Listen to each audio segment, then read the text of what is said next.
திருச்சிற்றம்பலம். உலகத்தில் உள்ள அனைத்து தமிழ் சொந்தங்களுக்கும் அடியேனுடைய பணிவான வணக்கங்களை முதற்கண் தெரிவித்துக் கொள்கின்றேன். சிவஜோதி யூடியூப் சேனல் வாயிலாக மீண்டும் ஒரு காணொளியிலே உங்களை சந்திப்பதிலே மற்றற்ற மகிழ்ச்சி அடைகின்றேன். இன்றைய காணொளியாக 12 திருமுறைகளுக்கும் சைவ சித்தாந்தம் என்று சொல்லப்படக்கூடிய 14 சாத்திர நூல்களுக்கும் என்ன முக்கிய வேறுபாடுகள் என்பதனுடைய தொடர்ச்சியாக இந்த காணொளி அமைந்திருக்கும். இதற்கு முந்தைய காணொளியிலே இந்த 2 நூல்களுக்கும் உள்ள முக்கியமான 10 வேறுபாடுகளை சிந்தித்தோம். அதனுடைய தொடர்ச்சியாக இன்றைய சிந்தனையை அமைத்திருக்கிறோம். அந்த வகையிலே சைவ சமயத்தினுடைய கொள்கை விளக்கத்தை தெளிவாக சொல்வது இந்த சாத்திர நூல்கள். சைவ சித்தாந்தம் என்பது சைவ சமயத்தினுடைய கொள்கை விளக்கத்தை தெளிவாக சொல்லக்கூடிய நூல்கள். இந்த 12 திருமுறைகளிலே சைவ சமயத்துடைய கொள்கை விளக்கம் என்பது வாராது. இறைவனை புகழ்ந்து பாடும், அவ்வளவுதான். கொள்கை விளக்கமெல்லாம் இந்த 12 திருமுறைகளிலே சொல்லியிருக்க மாட்டார்கள் அருளாளர்கள். அதற்கு அடுத்தபடியாக 12வது வித்தியாசமாக இந்த சைவ சித்தாந்தத்திலே தர்சனங்கள் 6ஐயும் தெளிவாக புரிந்து கொள்ளலாம். அதாவது மீமாம்சா, நியாயம், வைசேசிகம், சாங்கியம், யோகம், வேதாந்தம் என்று சொல்லப்படக்கூடிய 6 தரிசனங்களை பற்றிய தெளிவான விளக்கங்கள் இங்கே சொல்லியிருப்பார்கள். இங்கே 6 தரிசனங்களை பற்றியும் அதனுடைய தெளிவான விளக்கங்களை பற்றியும் இந்த 12 திருமுறையிலே சொல்லியிருக்க மாட்டார்கள். அதுக்கு அடுத்தபடியாக சைவ சித்தாந்தத்திலே ஒரு பொருளை குறிப்பதற்காக பல சொற்களை பயன்படுத்துவார்கள். ஒவ்வொரு சொல்லுக்கும் ஒரு சிறு வேறுபாடு இருக்கும். உதாரணத்திற்கு ஆன்மாவை குறிப்பதற்கு ஆன்மா என்ற ஒரு சொல்லையும், உயிர், ஆவி, பசு, புருடன் என்று பலவிதமான சொற்களை பயன்படுத்தி இருப்பார்கள். ஒவ்வொரு சொல்லுக்கும் ஒரு சிறு வேறுபாடு இங்கே சொல்லியிருப்பார்கள். இங்கே அந்த மாதிரியான பலவிதமான சொற்களை பயன்படுத்த மாட்டார்கள். அந்த வேறுபாட்டினுடைய நுட்பங்களும் இங்கே சொல்லியிருக்க மாட்டார்கள். ஆகவே ஒரு பொருளை குறிப்பதற்கு பல சொற்கள் பயன்படுத்துவார்கள். ஒவ்வொரு சொல்லுக்கும் உள்ள வேறுபாட்டை தெளிவாக விளக்கி இருப்பார்கள். இங்கே அதற்கான விளக்கமோ அதன்படியான அதுக்கு சார்ந்த சொற்களோ இங்கே பயன்படுத்த மாட்டார்கள். அதுக்கு அடுத்தபடியாக 14வது வித்தியாசமாக இந்த 12 திருமுறைகள் அனைத்துமே இலக்கண அமைப்பிலே அமைந்திருக்கும். ஆனால் இலக்கணத்தை பயன்படுத்தி பொருள் காண்பது என்பது மிக கடினம். இந்த சாத்திர நூல்கள் 14ம் இலக்கண அமைப்பிலே அமைந்திருக்கும். ஆனால் இலக்கணத்தை பயன்படுத்தி பொருள் காண்பது மிக எளிமையானது. உதாரணத்திற்கு இறைவனை குறிப்பதற்கு தத் என்றும், பிரம்மம் என்றும், சச்சிதானந்தம் என்றும், சிவம் என்றும், சக்தி என்றும், பதி என்றும் பலவிதமான 6 விதமான சொற்களை பயன்படுத்தி இருப்பார்கள். இங்கே இலக்கணத்தையும் நீங்கள் பயன்படுத்தலாம். ஒரு பொருளை குறிப்பதற்கு 6 சொற்கள்: தத், பிரம்மம், சச்சிதானந்தம், சிவம், சக்தி, பதி. அதனால் இங்கே என்ன இலக்கணத்தை பயன்படுத்தலாம் என்றால், ஒரு பொருள் பன்மொழி என்ற இலக்கணத்தை பயன்படுத்தி பொருள் காண முடியும். ஆகவே இலக்கணத்தை பயன்படுத்துவது மிக எளிமையானது. இங்கே இலக்கணத்தை பயன்படுத்துவது மிக கடினம். ஆனால் இரண்டுமே இலக்கண அமைப்பிலே அமைந்திருக்கும். அதுக்கு அடுத்தபடியாக உருவ வழிபாட்டையும் சமயங்களையும் தாண்டிய நிலையில் கருத்துக்கள் சைவ சித்தாந்தத்திலே பதிவு செய்யப்படும். உருவ வழிபாட்டு பேதம் இந்த சைவ சித்தாந்தத்திலே இருக்காது. ஆனால் 12 திருமுறைகளிலே உருவ வழிபாட்டிற்குள்ளும் சமயத்திற்குள்ளும் கருத்துக்கள் சொல்லப்படும்.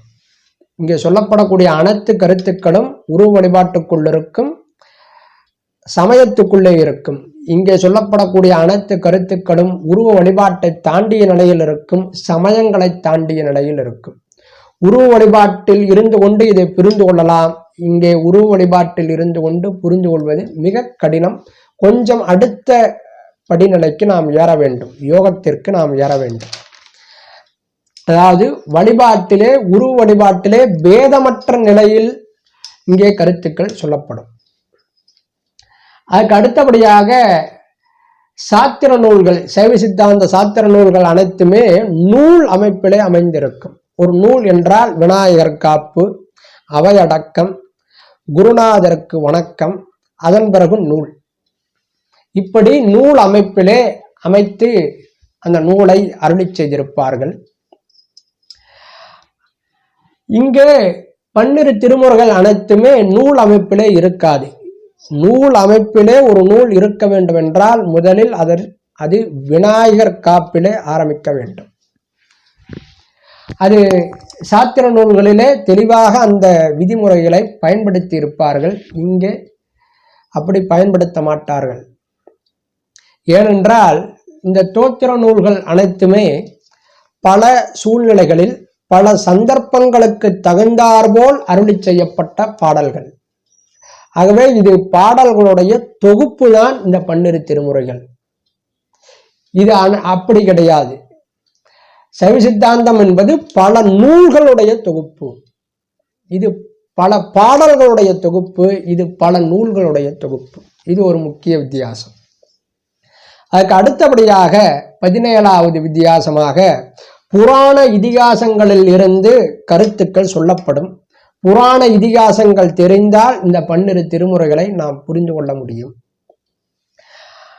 ஆனால் இந்த சைவ சித்தாந்தத்தை விளக்குவதற்கு புராண இதிகாசங்களை சொல்லி விளக்குவார்கள். புரிந்து கொள்வதற்கு புராண இதிகாசங்களை சொல்லலாம், மேற்கோள் காட்டலாம். ஆனால் இங்கே புராண இதிகாச கருத்துக்களை அப்படியே எடுத்து பொருள் காண முடியாது. இந்த புராண இதிகாச கருத்திற்கு இங்கு என்ன தத்துவம் சொல்லப்பட்டிருக்கிறது, அந்த தத்துவத்திற்கான தாற்பரிய விளக்கம் என்ன என்பதைத்தான் இங்கே சொல்லுவார்கள். உதாரணத்திற்கு அடிமுடி தேடியது, திருவண்ணாமலையுடைய அடிமுடி தேடியதை பற்றி 12 திருமுறைகளிலே திருஞான சம்பந்தர், திருநாவுக்கரசர் மற்றும் பல அருளாளர்கள் அனைவருமே பதிவு செய்திருக்கிறார்கள். 12 திருமுறையிலே இந்த அடிமுடி தேடியதனுடைய அந்த புராண செய்திக்கு இங்கே தத்துவ விளக்கம் தான் சொல்லப்படும். அந்த கருத்தை அப்படியே இங்கே எடுத்து பயன்படுத்தக்கூடாது. இங்க என்ன தத்துவம், அந்த தத்துவத்துக்கு என்ன விளக்கம், தாத்பரியம் என்றால், செல்வத்தாலும் கல்வியாலும் இறைவனை காண முடியாது. அதன் பிறகு நான் எனது என்ற அகந்தை கொண்டவனால் இறைவனை காண முடியாது. சொல் குற்றம் உடையவனால் இறைவனை காண முடியாது என்ற இந்த தத்துவ விளக்கம், தத்துவ தாத்பரிய விளக்கம் தான் இங்கே சொல்லப்பட்டிருக்கு. ஆனால் இங்கே 12 திருமுறையிலே அந்த தத்துவ தாத்பரிய விளக்கங்கள் சொல்ல மாட்டார்கள், இங்கே சொல்லி இருப்பார்கள். அதுக்கு அடுத்தபடியாக 12 திருமுறைகள் என்பது வினையை அனுபவிக்க வேண்டாம் என்பதை வலியுறுத்தும். திருஞான சம்பந்தருடைய தேவாரங்கள் அனைத்துமே வினை நீக்கம்.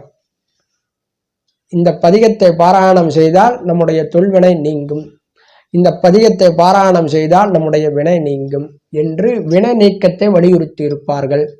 சைவ சித்தாந்தத்தை பொறுத்தவரையும் கடுகளவு எல்லளவு வினை இருந்தாலும் அதை நீ அனுபவித்தே தீர வேண்டும் என்பதை வலியுறுத்துவது சைவ சித்தாந்தம். இங்கே வினையை அனுபவிக்க வேண்டிய அவசியமில்லை, இங்கே வினையை அனுபவித்தே தீர வேண்டும் என்பது வலியுறுத்தப்படும். இது ஒரு மிக முக்கிய வேறுபாடாக அமைந்திருக்கிறது, 18வது வேறுபாடு. அதுக்கு அடுத்தபடியாக சைவ சித்தாந்தத்திலே பொருட்களுடைய உண்மைத்தன்மையை தெளிவாக விளக்கி இருப்பார்கள். இறைவனுடைய பொது இயல்பு சிறப்பு இயல்பு என்ன, ஆன்மாவுடைய பொது இயல்பு சிறப்பு இயல்பு என்ன, இந்த உலகத்தினுடைய தன்மை என்ன, பொது இயல்பு என்ன, சிறப்பு இயல்பு என்ன, இதனுடைய பொருட்களுடைய உண்மைத்தன்மை, பொது இயல்பு, சிறப்பு இயல்பை இவற்றை பிரித்து தெளிவாக விளக்கி இருப்பார்கள். இங்கே பொருட்களுடைய இயல்போ, அதனுடைய பொது இயல்போ, சிறப்பு இயல்போ அதை பற்றி எதுவுமே சொல்ல மாட்டார்கள்.